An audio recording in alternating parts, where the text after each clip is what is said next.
Ipo njia ionekanayo kuwa sawa machoni pa mtu, lakini mwisho wake ni njia za mauti. Njia ni moja. Vipo vitu vingi vinavyozaliwa kwa sababu ya ile njia moja ambayo imeonekana kuwa sawa. Inakuja kuzaa njia zingine ambazo zinakuja kuleta mauti. Mauti katika maeneo tofauti tofauti. Ni njia gani ambayo unaijua katika kumwendea Mungu? Yesu Kristo, yeye ndiye njia, kweli na uzima. Mtu hawezi kwenda kwa Baba isipokuwa kwa njia yake.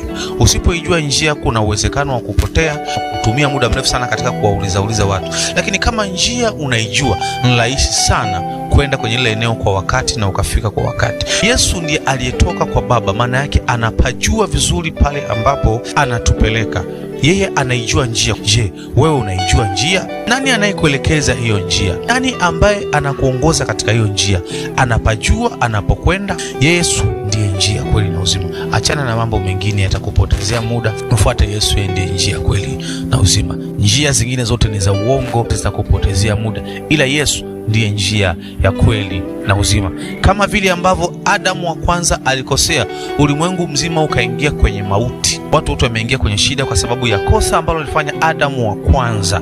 Alikosea. Kwa kupitia Kristo Yesu, ulimwengu mzima uokolewe. Uwezekano upo wa ulimwengu mzima kuokolewa mpaka kuingia kwenye uzima. Mungu wa mbinguni akubariki, ujue ni njia ipi ipasa kuifuata. Yesu ndiye njia, kweli na uzima.